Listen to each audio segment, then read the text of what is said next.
جلسہ مزے کے لیے سننے آئے ہو یا ثواب کے لیے؟ مزے کے لیے سننے آئے ہو تو ہاتھ اٹھاؤ، اور مزے کے لیے نہیں آئے ثواب کے لیے آئے ہو تو اب ہاتھ اٹھاؤ۔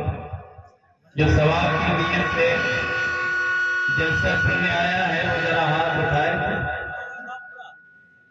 دیکھو، جلسہ سننا یہ عبادت ہے، اور عبادت کے کچھ آداب، کچھ اصول ہوتے ہیں، اور وہ یہ ہے کہ مل مل کر کے بیٹھا جائے، درمیان میں جگہ نہ چھوڑی جائے۔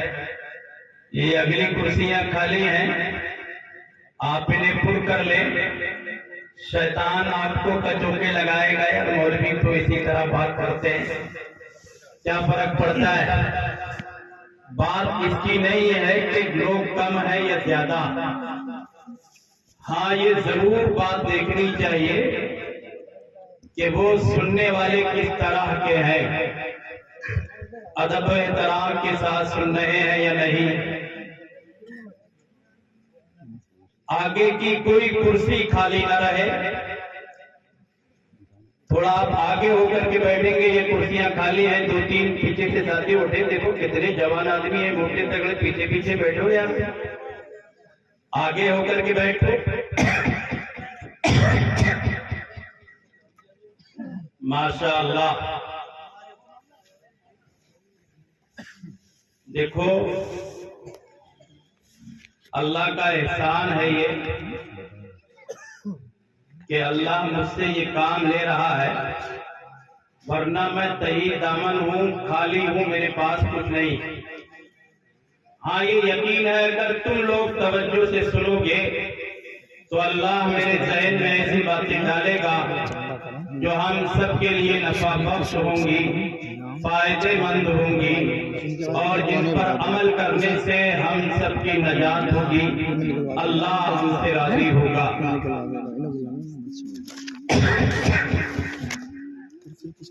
میں ٹھیک رکھو یار، آواز ٹھیک رہے۔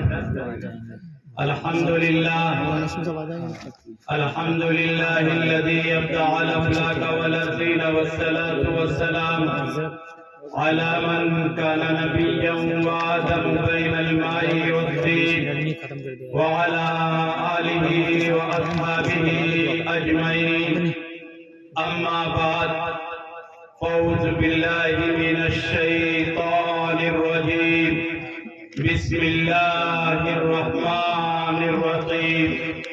قال الله تبارك وتعالى في القرآن المجيد: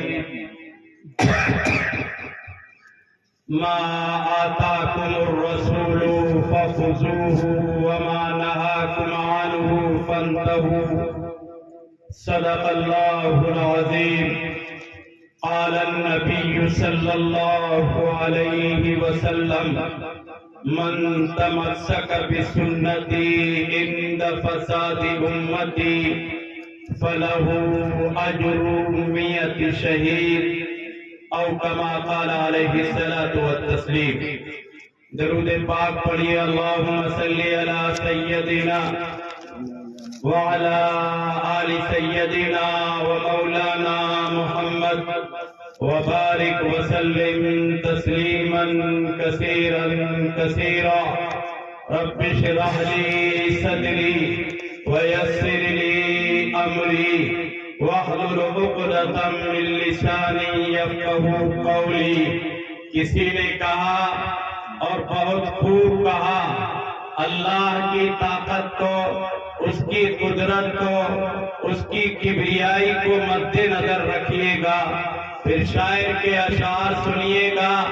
شاعر نے کہا ہے کہ سارے دروں کو چھوڑ کے ایک در پہ پڑھ کے دیکھ، سارے دروں کو چھوڑ کے ایک در پہ پڑھ کے دیکھ، پانی ضرور نکلے گا، ایڑی رگڑ کے دیکھ۔ یہ شعر خصوصیت سے میں قاری طفیل صاحب کے لیے پڑھ رہا ہوں، خدا کرے ہم سب ان کا سہارا بنے، اور انہوں نے جو جنگل میں، بیابان میں اللہ کے نبی کا گھر قائم کیا ہے، اسے ترقی دینے میں پروان یقین جانیے کہ یہ آپ کو ابھی معمولی سی جگہ لگ رہی ہے، یہاں تعمیر نہیں ہے، لیکن مجھے محسوس ہوتا ہے میرے یہ جملے دل کے نہا خانوں میں لکھو، دل کی ڈائری پر لکھو کہ یہاں سے انشاءاللہ علم کے دیالے پیدا ہوں گے، علم کے رکھوالے پیدا ہوں گے، دین کے دائی اور تبلیغ کرنے والے پیدا ہوں گے۔ اللہ ہمارا امتحان لے رہا ہے کہ کون اس کار خیر میں حصہ لے گا اور کون اس کار خیر سے پہلو تہی کرے گا۔ اسلام کی ساری تاریخ پڑھو، آپ کو اندازہ ہوگا کہ ابتدائی حالات اسی طرح کے ہوتے ہیں، لیکن جب ہم بلندی پر جانے کی کوشش کرتے ہیں، اللہ سے لو لگائے رہتے ہیں، اللہ سے مانگتے رہتے ہیں، حوصلہ بلند رکھتے ہیں، تو پھر چاند کی طرح چمکتے ہیں اور سورج کی طرح ساری کائنات میں کرنیں ڈالتے ہیں۔ اس لیے میرے ذہن میں یہ اشعار آئے، خدا کرے ہم سمجھ جائیں۔ شاعر کہتا ہے سارے دروں کو چھوڑ کے ایک در پہ پڑھ کے دے، پانی ضرور نکلے گا، پانی ضرور نکلے گا، ایڑی رگڑ کے دے اور تجھ کو نہ چھو سکے گا۔ فرعون وقت بھی پاگل میرے رسول کا دامن پکڑ کے دے۔ اور کسی نے کہا نام احمد یہ وہ نام ہے جو اگر بے ارادہ بھی منہ سے نکل جائے گا، راہ کے سنگ ریزے بکھر جائیں گے، اہل بے درد کا دل پگھل جائے گا۔ آمنہ کی ذرا گود بھرنے تو دو، سارے عالم کا نقشہ بدل جائے گا۔ آمنہ کی ذرا گود بھرنے تو دو، سارے عالم کا نقشہ بدل جائے گا۔ سنتے ہی آمد گلشکن کی خبر کفر ایمان کے سانچے میں ڈھل جائے گا۔ کملی والے فقط کملی والے نہیں، ان پہ شیدا ہے یہ آسمان و زمین، ایک اشارے پہ سورج پلٹ آئے گا، پاؤں رکھ دے تو پتھر پگھل جائے گا۔ سدرۃ المنتہا پہ جو پہنچے نبی، باادب ہو کے جبریل کہنے لگے یا حبیب خدا اب سوا آپ کے اس سے آگے جو جائے گا چل جائے گا۔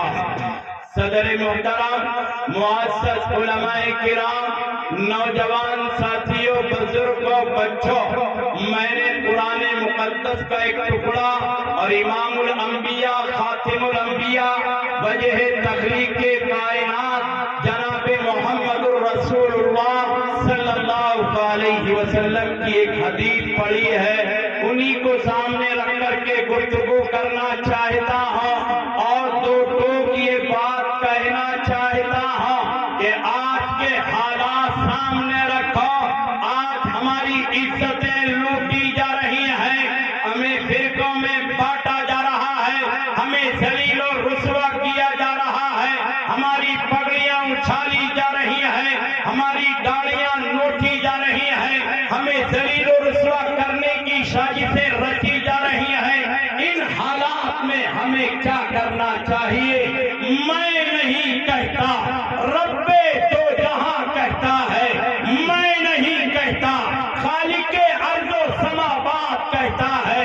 او کائنات کے مسلمانوں سنو، ہم تمہیں ایک ایسا دستور دیتے ہیں، ایسا نظام دیتے ہیں، ایسا قانون دیتے ہیں، اگر یہ دستور تمہاری زندگی میں آئے گا، یہ قانون تمہاری زندگی میں آئے گا، یہ نظام تمہاری زندگی میں آئے گا، تو پھر کائنات کی عزتیں تمہارے لیے اور کائنات کی کامیابیاں تمہارے لیے اور آخرت میں سربلندیاں تمہارے لیے۔ اللہ اعلان کرتا ہے یہ قانون زندگی میں داخل کرو، یہ دنیا بھی تمہیں جھک کر کے سلام کرے گی اور آخرت کی تمام تر کامیابیاں تمہارے مقدر میں تحریر کر دی جائیں گی۔ میں ایک آواز کھینچ رہا ہے بیٹا، جیسے ہی کروں۔ اللہ نے قانون کو، نظام کو، دستور کو بیان کیا۔ توجہ رکھیں میری بات پر، یہ قانون نہیں ہے، بلکہ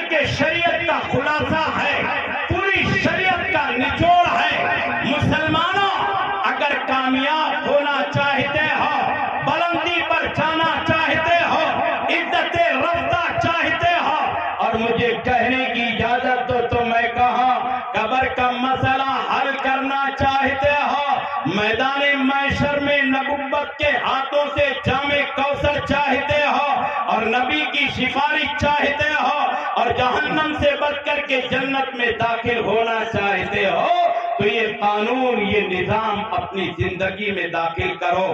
آپ کہو کہ مولوی جلدی سے وہ قانون بتا اور ہمارا پیچھا چھوڑ دے، میں چند مثالوں سے آپ کو وہ قانون سمجھانے کی کوشش کرتا ہوں۔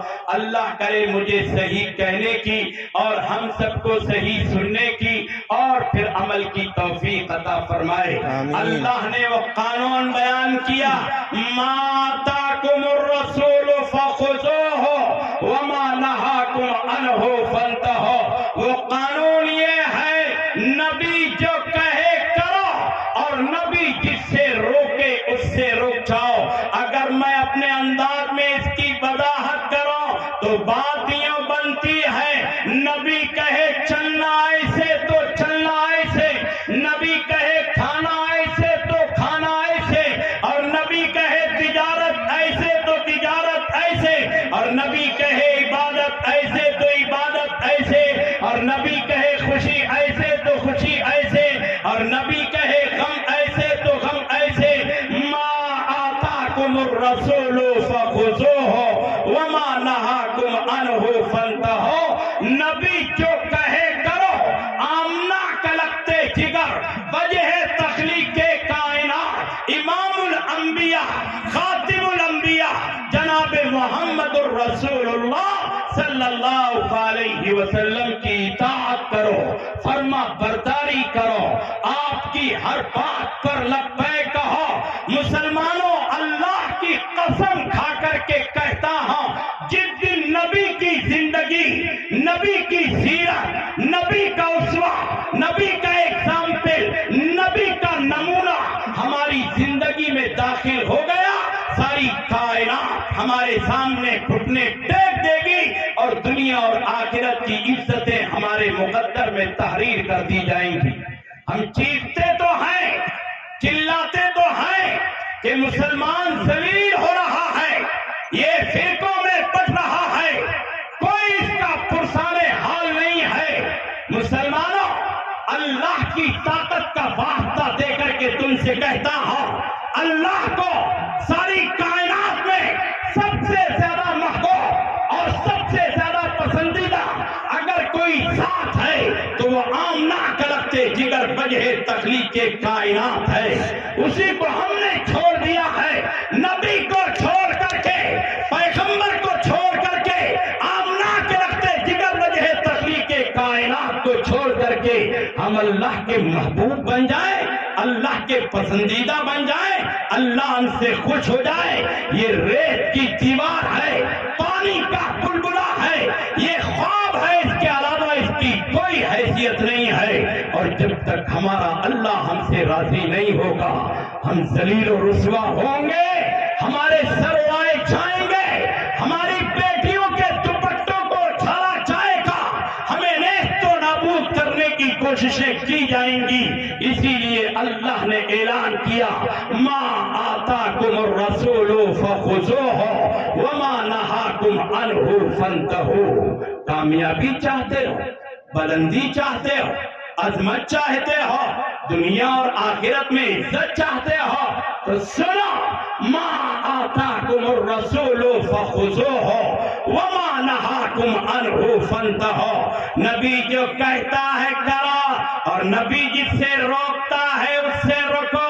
ہمارا حال یہ ہے کہ 2 ٹکے کا نوکر اسے راضی کرنے کی کوشش کرتے ہیں، لیکن امام الانبیاء کو، خاتم الانبیاء کو، وجہ تخلیق کے کائنات کو ہم کبھی نہیں سوچتے کہ آپ کیسے راضی ہوں گے۔ مسلمانوں، بات کڑوی ہے لیکن حقیقت پر مبنی ہے۔ ایمانداری سے بتاؤ، اتنے مجمع میں ایک بندہ کھڑے ہو کر کے یہ دعویٰ کر سکتا ہے کہ میرے گھر میں نبی کی کوئی سنت چھوڑی نہیں جاتی، نبی کے ایک ایک اسوے پر، ایک ایک سنت پر میرا پورا گھرانہ قائم ہے، گھر کے گھر برباد ہیں نبی کی سیرت سے، نبی کے اسوے سے، آتاکم الرسول فخذوہ وما نہاکم عنہ فانتہوا سے دور ہے، اور ہم سمجھتے ہیں ہمیں کامیابی مل جائے۔ مسلمانوں کیسے کامیابی ملے گی؟ اللہ نے تو ٹوک بیان کیا ہے، میں نے کامیابی نبی کی سیرت میں رکھی ہے، نبی کی زندگی میں رکھی ہے، نبی کے اسوہ حسنہ میں رکھی ہے، نبی کی بات پر لبیک کہنے میں رکھی ہے۔ آپ سوچیں گے کہ بات کیا کرنا چاہتا ہے، تو میں چند مثالیں دے کر کے آپ کو سمجھاؤں گا کہ نبی کی اطاعت و فرما برداری کس طرح کرنی چاہیے، اور نبی کی اطاعت و فرما برداری سے ملتا کیا ہے، اور نبی کی فرما برداری پر اللہ کیا دیتا ہے۔ آپ ذرا توجہ سے سنیں اور دل کے نہا کھانے میں اس حقیقت کو اتر جانے دے۔ احکم الحاکمین، رب دو جہاں، خالق ارض و سماوات اپنے نبی کو، اپنے پیغمبر کو، اپنے محبوب کو کائنات میں مبعوث کرتا ہے اور قیامت تک کے لیے اعلان کرتا ہے، اب ایسا انسان چاہیے جیسا میرا نبی چاہتا ہے، ایسی بندگی چاہیے جیسی میرا نبی چاہتا ہے۔ لہذا صحابہ کرام نے اس بات کو سمجھا اور صحابہ کرام نے نبی کی ہر بات پر لبیک کہا، اپنا مال، اپنی جان، اپنی بات، اپنا وقت، سب کچھ نبی پر قربان کیا اور نبی کی بات پر لبیک کہا۔ مجھے تو یہاں تک یاد پڑتا ہے، ایک صحابی رسول ہیں حضرت ابو درداء رضی اللہ تعالیٰ عنہ ان کا نام ہے، محدثین بیان کرتے ہیں، احادیث کی کتابوں میں یہ واقعہ بیان کیا گیا۔ حضرت ابو درداء رضی اللہ تعالیٰ عنہ کہتے ہیں، میں انتہائی غریب آدمی تھا، میرے پاس کھانے کو نہیں تھا، پہننے کو نہیں تھا، بستر نہیں تھا، میں مسجد نبوی میں رہتا تھا، مسجد نبوی کے کونے میں لیٹ جاتا تھا، جو کچھ آتا تھا مل جاتا تھا کھا لیتا تھا۔ لہذا سردیوں کی رات تھی اور عرب کی کڑکتی ہوئی سردی پڑ رہی تھی، رات کی تنہائی ہے، رات کا سناٹا ہے، رات کی سردی ہے، آدھی رات گزر چکی ہے، میں مسجد نبوی کے کونے میں ایک مختصر سی چادر میں لپٹ کر کے سو رہا ہوں۔ میرا حال یہ ہے کہ چادر اتنی چھوٹی ہے، اگر سر ڈھکتا ہوں تو پیر کھل جاتے ہیں اور پیر ڈھکتا ہوں تو سر کھل جاتے ہیں۔ مجھے کبھی نیند آتی ہے، کبھی سردی کی بنیاد پر میری آنکھ کھل جاتی ہے۔ میں نے دیکھا مجھے کوئی پکار رہا ہے، مجھے کوئی آواز دے رہا ہے، میں نے آواز پر کان دھرا، میں نے آواز کی جانب توجہ کی تو میں نے محسوس کیا یہ آواز تو نبوت کی چوکھٹ سے آ رہی ہے۔ آمنہ کے لگتے جگر کی تمام تر قوتیں اور تمام تر طاقتیں مجھے پکار رہی ہیں۔ میں جلدی سے اٹھا، نبی کی چوکھٹ پر پہنچا، نبی کے حجرے پر پہنچا، میں نے دیکھا اللہ کے نبی پیغمبر جناب محمد رسول اللہ صلی اللہ علیہ وسلم پانی پینے کا خالی برتن اپنے ہاتھ کی ہتھیلی پر رکھے ہوئے ہیں۔ مجھے دیکھا، میں نے کہا یا نبی اللہ، یا رسول اللہ، غلام حاضر ہے۔ آپ نے پکارا، آپ نے آواز دی، غلام حاضر ہو گیا ہے، بتائیں یا رسول اللہ آپ کیا کہنا چاہتے ہیں؟ اللہ کے نبی نے کہا، اللہ کے پیغمبر نے کہا، ابو درداء ہمیں پیاس لگی ہے، یہ پانی پینے کا خالی برتن لے جاؤ اور ہمارے لیے پانی تلاش کر کے لاؤ۔ ہے مسلمانوں، حضرت ابو درداء رضی اللہ تعالیٰ عنہ کہتے ہیں، نبی کے چہیتے کہتے ہیں، نبی کے صحابی کہتے ہیں، ما آتاکم الرسول فخذوہ وما نہاکم عنہ فانتہوا پر عمل کرنے والے کہتے ہیں میں نے نبوت کے رحمت والے ہاتھوں سے پانی پینے کا خالی برتن لیا اور میں پانی کی تلاش میں نکلا. اس زمانے میں پانی ملنا اتنا آسان نہیں تھا. حضرت ابو درداء رضی اللہ تعالیٰ عنہ فرماتے ہیں کہ مجھے پانی تلاش کرنے میں اور پانی کا برتن پانی سے بھرنے میں کچھ دیر لگی. جب میں واپس آیا نبی کی چوکھٹ پر پہنچا, نبی کے دروازے پر پہنچا, میں نے سلام کیا لیکن کوئی جواب نہیں آیا. میں نے پکار کر کے کہا یا نبی اللہ, یا رسول اللہ, غلام حاضر ہو گیا ہے, آپ کا خادم, آپ کا غلام, آپ سے محبت کرنے والا, آپ سے عشق کرنے والا, آپ کی بات پر لبیک کہنے والا ابو درداء پانی کا برتن لے کر کے جس میں پانی ہے آپ کی چوکھٹ پر کھڑا ہوا ہے. لیکن اللہ کے نبی پیغمبر صلی اللہ علیہ وسلم نے کوئی جواب نہیں دیا. حضرت ابو درداء رضی اللہ تعالیٰ عنہ کہتے ہیں کہ میں نے سوچا شاید اللہ کے نبی پیغمبر صلی اللہ علیہ وسلم سو گئے ہوں گے. اب میں عجیب کشمکش میں جگاؤں تو آپ کو تکلیف ہوگی اور جگاؤں نہ تو پانی کیسے آپ کو پیش کروں, آپ کی بات پر کیسے عمل کروں. کہتے ہیں میں سوچ رہا تھا لیکن میں نے فیصلہ کیا نبی کو جگایا نہ جائے, نبی کو تکلیف پہنچائی نہ جائے. ساری رات نبی کی چوکھٹ پر پانی کا برتن لے کر کے کھڑا ہوا جائے. لہذا میں نے برتن ہاتھ کی ہتھیلی پر رکھا اور نبی اور نبوت کی چوکھٹ پر کھڑا ہو گیا. اللہ کے نبی پیغمبر جناب محمد الرسول اللہ صلی اللہ علیہ وسلم کے جاگنے کا انتظار کرنے لگا. تہجد کے وقت آپ جاگے, چوکھٹ پر دروازے پر تشریف لائے, مجھے دیکھا پانی کا برتن میرے ہاتھ پر رکھا ہوا ہے. نبی نے کہا, رحمت للعالمین نے کہا, اے ابو درداء کیا ساری رات تم اسی طرح کھڑے رہے؟ کہا یا رسول اللہ میں اسی طرح کھڑا رہا. نبوت نے کہا ابو درداء پانی ہماری چوکھٹ پر رکھ دیتے اور جا کر کے مسجد نبوی کے کونے میں سو جاتے. صحابی رسول نے جو جواب دیا سنو, اللہ کے چاہنے والے اور نبی سے عشق کرنے والے نے جو جواب دیا سنو اور دل کی تختی پر لکھو. صحابی رسول نے کہا یا رسول اللہ, یا نبی اللہ, میں نے چاہا تھا کہ پانی کا برتن آپ کی چوکھٹ پر رکھ دو, مسجد نبوی کے کونے میں جا کر کے سو جاؤ, لیکن یا رسول اللہ میرے ایمان نے مجھے کچوٹے لگائے, میری محبت نے مجھے جھنجھوڑا اور کہا ابو درداء یہ محبت کیسی, یہ عشق کیسا, یہ اطاعت کیسی, یہ فرما برداری کیسی.